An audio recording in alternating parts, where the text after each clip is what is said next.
दोस्तों, मैं सौरभ मलिक आप सभी का ओनली टॉप स्टडी चैनल पर स्वागत करता हूं। आज की वीडियो में हम देखने वाले हैं पॉलिटी जीके क्विज़ के टॉप 30 ऐसे क्वेश्चन आंसर्स जो कि परीक्षाओं में बहुत बार पूछे जाते हैं, अति महत्वपूर्ण है। जितने भी एग्ज़ाम अभी आने वाले हैं, जैसे यूपी पुलिस का है, एसएससी जीडी का है, आप सभी एग्ज़ाम के लिए इस वीडियो को देख सकते हैं। प्यारे दोस्तों, सबसे पहले टेस्ट के क्वेश्चन का आंसर बताएगा, लोकसभा आयोजित करने के लिए अपेक्षित गणपूर्ति क्या है। ये आपके लिए टेस्ट क्वेश्चन है, इसका आंसर कमेंट बॉक्स में बताना है हर एक स्टूडेंट को। चलिए शुरू करते हैं आज की वीडियो को। और पहला क्वेश्चन आपकी स्क्रीन पर है, किस सदन में अध्यक्ष उस सदन का सदस्य नहीं होता है।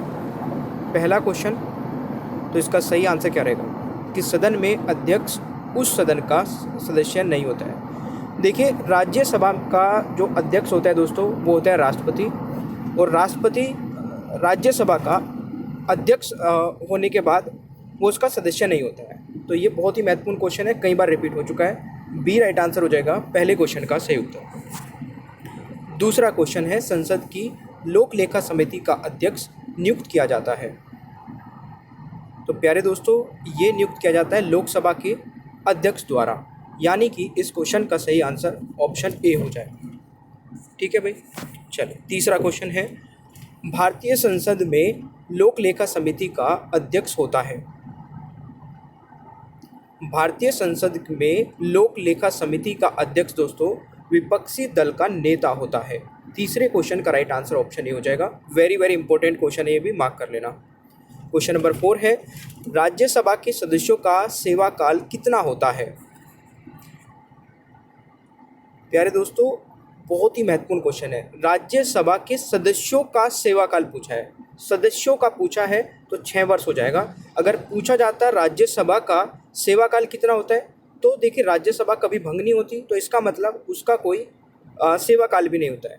ठीक है, तो राइट आंसर डी रहेगा। अगर सदस्यों का पूछा जाएगा तभी आपको 6 वर्ष लगाना है, ये नोट कर लेना।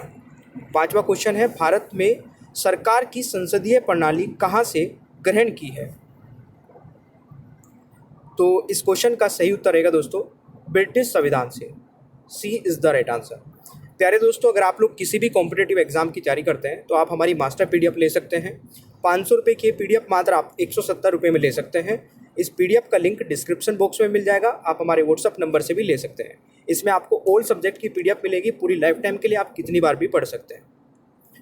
छठा क्वेश्चन है, भारतीय संसद के अपर हाउस को किस नाम से जाना जाता है। देखिए, भारतीय संसद का अपर हाउस कौन सा होगा दोस्तों, बिल्कुल राज्यसभा होगा। ठीक है, अपर हाउस राज्यसभा और लोअर हाउस आपका क्या हो जाएगा, लोकसभा। तो राइट आंसर यहाँ पर बी हो जाएगा छठे क्वेश्चन का सही उत्तर। सातवां क्वेश्चन है, राज्यसभा को भंग किया जा सकता है। तो देखिए भाई, राज्यसभा को भंग नहीं किया जा सकता है, ये मैंने अभी बताया था आपको। ठीक है, 2-4 क्वेश्चन पहले ही। तो राज्यसभा को कभी भंग नहीं किया जा सकता है। तो इसमें जो ऑप्शंस लिखे हैं, हर 5 वर्ष बाद, हर 6 वर्ष बाद, प्रधानमंत्री की सलाह पर, तो उपरोक्त में से कोई नहीं रहेगा, यानी कि राइट आंसर डी हो जाएगा। 8वां क्वेश्चन है, निम्नलिखित में से कौन भारत में कानूनों को बनाता है। देखिए, भारत में कानून कौन बनाता है, राष्ट्रपति और संसद के दोनों सदन। ठीक है, अगर पूछा जाए पास कौन करता है, तो देखिए जब यहाँ से संसद से कोई बिल पास होगा दोनों सदन से, तो राष्ट्रपति उसको पास करेगा फाइनल, तब जाके कोई लॉ बनता है। ठीक है, तो ये आपको याद रखना, तीनों की इन्वॉल्वमेंट जरूरी होगी। कुछ बिल ऐसे हो सकते हैं कि लोकसभा और राष्ट्रपति द्वारा पास किए जा सकते हैं। तो 8वें क्वेश्चन का राइट आंसर आपका सी हो जाएगा दोस्तों। 9वां क्वेश्चन है, स्वतंत्र भारत की लोकसभा का पहला अध्यक्ष कौन था। तो 9वें क्वेश्चन का राइट आंसर रहेगा जेवी मावलंकर, यानी कि डी राइट आंसर हो जाएगा। 10वां क्वेश्चन है, वह प्रधानमंत्री कौन है जिन्होंने अपने कार्यकाल के दौरान संसद के अधिवेशन सत्र में भाग नहीं लिया। देखिए, कौन से प्रधानमंत्री है दोस्तों जो कभी प्रधानमंत्री बने और संसद के अधिवेशन सत्र में भाग ही नहीं लिया। बहुत ही महत्वपूर्ण क्वेश्चन है। राइट आंसर क्या रहेगा, चौधरी चरण सिंह जी, यानी कि राइट आंसर डी हो जाएगा। 11वां क्वेश्चन है, मंत्रिपरिषद सामूहिक रूप से किसके प्रति उत्तरदायी है। सेशन अच्छा लग रहा है आपको तो प्लीज़ लाइक कर देना, अपने दोस्तों के साथ में भी शेयर कर देना। ठीक है, मंत्रिपरिषद सामूहिक रूप से किसके प्रति उत्तरदायी है, तो राइट आंसर इज लोकसभा के, तो सी राइट आंसर हो जाएगा 11वें क्वेश्चन का सही उत्तर। 12वां क्वेश्चन है संसद में शामिल है। प्यारे दोस्तों, संसद जो वर्ड है ये 3 चीज़ों को मिला के बनता है। कई बच्चे जो है वो इसमें कंफ्यूज रहते हैं, लोकसभा और राज्यसभा। देखिए, लोकसभा, राज्यसभा प्लस राष्ट्रपति, इन तीनों को मिलाकर ही संसद बनती है। तो right answer is option A, ये भी नोट कर लेना। क्वेश्चन नंबर 13 है हाउस ऑफ द पीपल को लोकसभा का नाम किस वर्ष दिया गया था? तो इस क्वेश्चन का सही आंसर क्या रहेगा? क्वेश्चन नंबर 13 का सही आंसर रहेगा दोस्तों 1954, यानी कि ए राइट आंसर हो जाएगा।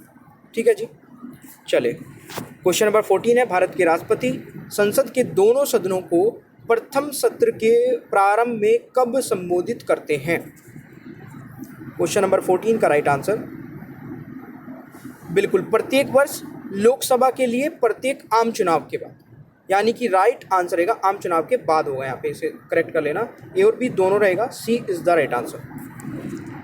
प्यारे दोस्तों, क्वेश्चन नंबर 15 होगा यहाँ पे संसद के किसी सदन के 2 सत्रों के बीच अंतराल किससे अधिक नहीं होना चाहिए?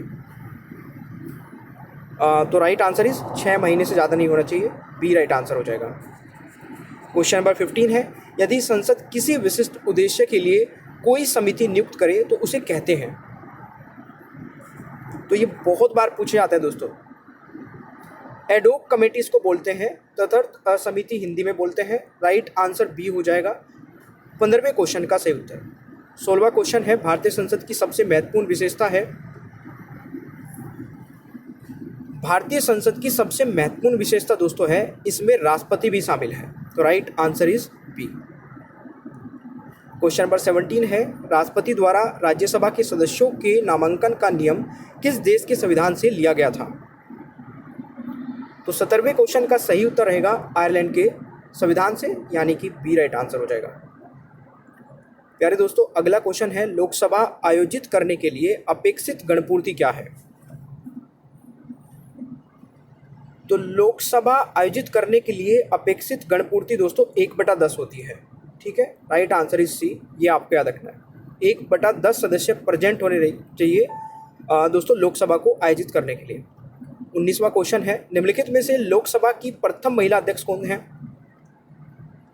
तो यहाँ पर सही आंसर हो जाएगा दोस्तों मीरा कुमार, यानी कि ए राइट आंसर रहेगा 19वें क्वेश्चन का सही उत्तर।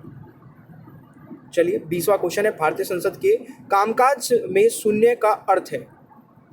इस वीडियो में 30 क्वेश्चन है दोस्तों, तो पूरी वीडियो को देखिएगा। ठीक है, इस क्वेश्चन का सही आंसर रहेगा भारतीय संसद के कामकाज में शून्यकाल का अर्थ होता है।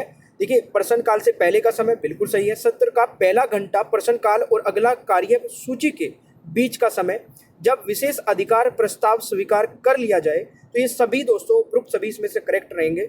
20वें क्वेश्चन का जो राइट आंसर रहेगा दैट इज डी। 21वां क्वेश्चन है भारतीय संसद का जनता द्वारा निर्वाचित सदन निम्न में से कौन सा है? बहुत आसान सा क्वेश्चन है, हर एक स्टूडेंट बता सकता है। तो जनता द्वारा निर्वाचित सदन दोस्तों कौन सा हो जाएगा आपका? तो ये हो जाएगा लोकसभा। ठीक है, बी राइट आंसर। चलिए, 22वां क्वेश्चन है भारत में संसदीय ढांचे में 2 अस्थायी सदनों का नाम बताइए जो अस्थायी सदन है। तो राइट आंसर इज दोस्तों यहाँ पर जो सही आंसर रहेगा दैट इज लोकसभा और विधानसभा। 22वें का राइट आंसर डी हो जाएगा। 23वां क्वेश्चन है राज्यसभा के नियुक्त के लिए न्यूनतम आयु कितनी होनी चाहिए? तो राइट आंसर इज राज्यसभा के लिए दोस्तों नियुक्ति के लिए 30 वर्ष न्यूनतम आयु चाहिए, यानी कि सी राइट आंसर रहेगा। 24वां क्वेश्चन है भारतीय संसद के संयुक्त सत्र की अध्यक्षता कौन करता है? देखिए, जो जॉइंट सिटिंग होता है लोकसभा और राज्यसभा के जो मेंबर्स हैं वो एक जगह बैठाए जाते हैं जब किसी बिल पर डिस्प्यूट हो जाता है, तो उसकी जो अध्यक्षता है दोस्तों वो कौन करता है? दोस्तों उसकी अध्यक्षता करेंगे राज्यसभा का सभापति करेगा। और बुलाता कौन है? अगर पूछा जाए कि जॉइंट सेशन बुलाता कौन है, तो राष्ट्रपति बुलाते हैं। ठीक है, राष्ट्रपति द्वारा बुलाया जाएगा। और लोकसभा का अध्यक्ष यहाँ पर ये वाला नहीं होगा, ये वाला होगा, सी राइट आंसर रहेगा। ठीक है, भारतीय संसद के संयुक्त सत्र की अध्यक्षता कौन करता है? लोकसभा का अध्यक्ष। बुलाता कौन है? राष्ट्रपति। दोनों याद रखना। 25वां क्वेश्चन है निम्नलिखित में से कौन हमारे देश के दोनों में से किसी भी सदन का सदस्य नहीं होता है? तो किसी भी सदन का सदस्य नहीं होता है दोस्तों, ये कौन नहीं होता है? प्रधानमंत्री, वित्त मंत्री, राष्ट्रपति और रेलवे मंत्री। तो राइट आंसर क्या रहेगा? राइट आंसर इज राष्ट्रपति, सी राइट आंसर हो जाएगा। 26वां क्वेश्चन है, संसदों के वेतन का निर्माण कौन करता है? दोस्तों राइट आंसर रहेगा, संसदों के वेतन का निर्माण कौन करता है? दोस्तों राइट आंसर रहेगा संसद, यानी कि डी राइट आंसर हो जाएगा। ठीक है। 27वां क्वेश्चन है, भारतीय संविधान के अधिकांश उपबंधों का संशोधन किया जा सकता है। दोस्तों सही आंसर क्या रहेगा? तो यहाँ पर भारतीय संविधान के अधिकांश उपबंधों का जो है अकेले संसद द्वारा, दोस्तों यानी कि बी राइट आंसर हो जाएगा। अधिकांश उपबंधों का संशोधन किया जा सकता है केवल लोकसभा द्वारा। संसद के किस सदन को गैर सरकारी सदस्य कहा जाता है? संसद के किस सदस्य को दोस्तों गैर सरकारी सदस्य कहा जाता है? तो राइट आंसर क्या रहेगा इसमें? मंत्रियों के अतिरिक्त अन्य सभी सदस्यों को। राइट आंसर सी हो जाएगा। देखिए, संसद के किसी सदस्य की सदस्यता तब समाप्त समझी जाती है यदि वह किसी सदन को सूचित किए बिना ही अनुपस्थित रहता है। तो कितने दिनों तक अनुपस्थित रहता है ये बताना है दोस्तों। 60 दिनों तक होगा यहाँ पे। ठीक है कि 60 दिनों तक। तो राइट आंसर इज ऑप्शन है 60 डेज तक। लोकसभा के निर्वाचित सदस्यों की अधिकतम संख्या हो सकती है। तो लोकसभा की पूछी जा रही है, तो लोकसभा की दोस्तों निर्वाचित पूछी जा रही है, ये ध्यान देना है। तो निर्वाचित 530 होती है। तो right answer is option A, यह आपको याद रखना है। ये थे 30 क्वेश्चन। 30 में से आप लोगों ने कितने सही किए कमेंट बॉक्स में बताइएगा। ये आपके लिए टेस्ट क्वेश्चन है। भारतीय संसद में लोक लेखा समिति का अध्यक्ष होता है। कमेंट बॉक्स में बताना है सभी स्टूडेंट को। और प्यारे दोस्तों, अगर आपको पीडीएफ लेनी है, मास्टर पीडीएफ, और अभी तक नहीं ली है, तो डिस्क्रिप्शन बॉक्स में पीडीएफ का लिंक है, वहाँ पर क्लिक करके पेमेंट करके आप पीडीएफ ले सकते हैं। हमारे व्हाट्सअप नंबर पे भी मैसेज करके आप पीडीएफ का लिंक ले सकते हैं। वीडियो अगर आपको पसंद आई तो लाइक शेयर करिए, चैनल पर नए हैं तो सब्सक्राइब करिए, बेल आइकन को ऑन रखिए ताकि आगे आने वाली कोई भी वीडियो मिस ना हो। Thank you so much, bye bye everyone, take care, ख्याल रखिए अपना, मिलते हैं नेक्स्ट।